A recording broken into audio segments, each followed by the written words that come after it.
29နှစ်ကြာတရားခံမမိသေးတဲ့အမှုမင်းသမီးဖြစ်ဖို့အိမ်မက်နဲ့ဟောလိဝုဒ်ကိုရောက်လာခဲ့ပေမဲ့တမိုင်းတစ်လျှောက်မှာကြောက်မဲ့ရွှေရှာပွဲကအကောင်းဆုံးလူတက်မှုရဲ့မှာသားကောင်ဖြစ်ခဲ့သူလူတပလာဒါလီယာ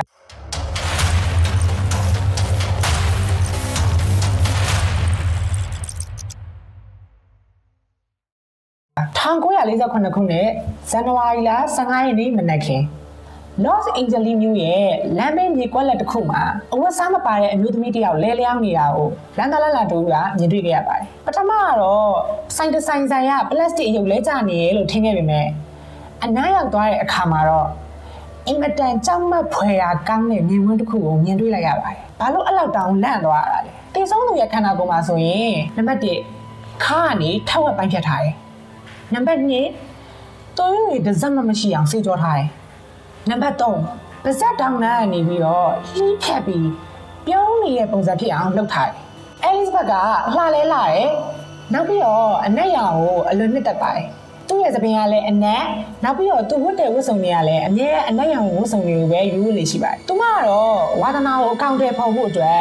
ဟောလိဝုဒ်ကိုလာခဲ့ပေမဲ့ဖြစ်ဆိုးနေပဲကြုံတွေ့ခဲ့ရတာပါသူမအသက်မခံရခင်1948ခုနှစ်ဇန်နဝါရီလ9ရက် Big Mall Hotel မှာနောက်ဆုံးတွေ့ခဲ့ရတာဖြစ်ပြီးတော့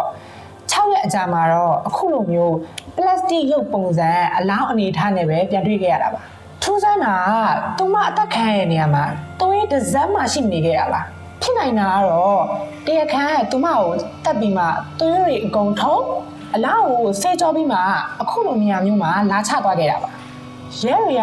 ဒါကိုတာမန်လူတက်သမားတယောက်ရဲ့လက်ချက်မဟုတ်ဘဲကျွမ်းကျင်တဲ့ခွဲစိတ်ဆရာဝန်တယောက်ရဲ့လက်ချက်လို့ယူဆခဲ့ကြပါတယ်။ဘာလို့လဲဆိုတော့အဲလစ်ဘတ်ရဲ့အလောင်းကိုရဲတွေတွေ့ရှိခဲ့တဲ့ပုံစံ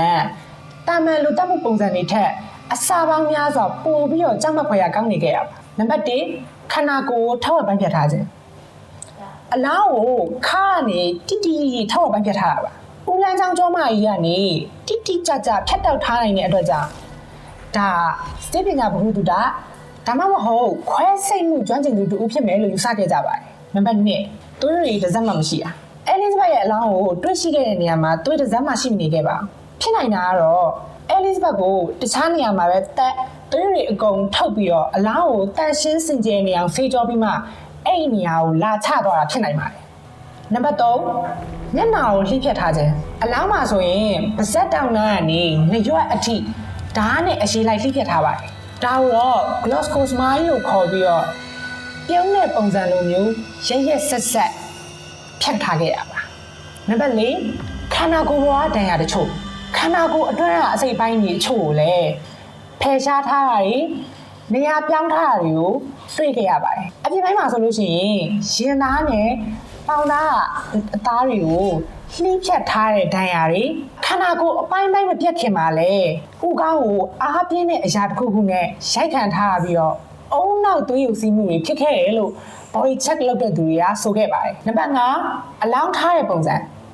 အလောင်းကိုပက်လက်အနေထားနဲ့ထားခဲ့ရပါပုံစံကိုပြောပြရမယ်ဆိုရင်လက်နှစ်ဖက်ကို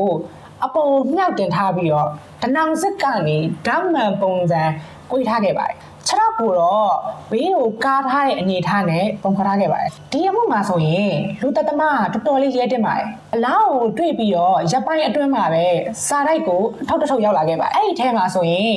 အဲလစ်ဘတ်ရဲ့မှတ်ပုံနဲ့ဓာတ်ပုံတွေနဲ့စာအုပ်တွေပါဝင်ပါတယ်အဲ့ဒီအထုပ်ကိုသတင်းစာဖြတ်ပိုင်းကစလုံးတွေနဲ့ကတ်ပြီးတော့ပို့ခဲ့ရပါတဲလွန်စာတစ်ခုမှမကြအောင်ပို့ခဲ့တာကတော့စိတ်ဝင်စားစရာပါပဲအဲလစ်ဘတ်ကိုနောက်ဆုံးတွေ့တဲ့နေရာတွေထဲမှာနာမည်ဆုံးနဲ့ကြော်ကြတဲ့စီဆဲဟိုတယ်လည်းပါဝင်ပါတယ်အဲ့ဒီဟိုတယ်ကမကောင်းမှုလူတက်မှုနဲ့မကောင်းတဲ့သတင်းတွေအများကြီးထွက်ရှိနေတဲ့ဟိုတယ်ဆိုလည်းမမှားပါဘူးပို့ပြီးတော့ထူးဆန်းတာကသူမအသက်မခံရခင်ညကနာမည်ကြီးရဲ့စီဆဲဟိုတယ်ရဲ့ဘားမှာရှိနေခဲ့တာပါနောက်ပိုင်းမှာလည်းအဲ့ဒီဟိုတယ်ကလူတက်မှုတွေနောက်ပြီးတော့စီရီယယ်ကီလာတွေရဲ့ခေါင်းနဲ့နေရာလည်းဖြစ်လာခဲ့ပါတယ်ဒါကတကယ်ပဲတိုက်ဆိုင်မှုလား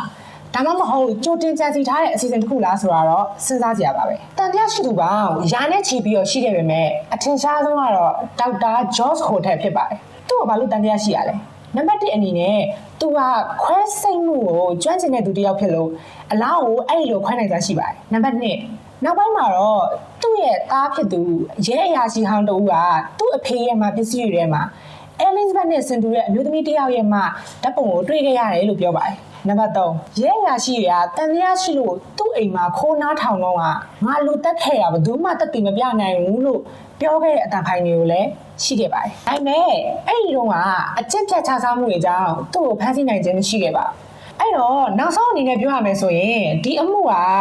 89နှစ်တိုင်အောင်ဗဟိစံနေတဲ့အထင်ရှားလို့မတွေ့သေးတဲ့အမှုပဲဖြစ်ပါတယ်။တကယ်ပဲတရားခံဒေါက်တာဂျော့ဟိုတယ်တယောက်ထဲလားဒါမှမဟုတ်ပူပေါင်းကြံစီတာလားဆိုတာတော့စဉ်းစားကြည့်ကြပါပဲ။ကြည့်ရှုနေတဲ့သူတွေရောဘယ်လိုထင်လဲဆိုတာကိုကွန်မန့်မှန်သွားပေးဖို့ဖိတ်ခေါ်ပါတယ်။နောက် mystery တွေမှာလည်းပြန်လည်ဆုံတွေ့လို့ပြောကြရင်းနဲ့နှုတ်ဆက်ခဲ့ပါတယ်။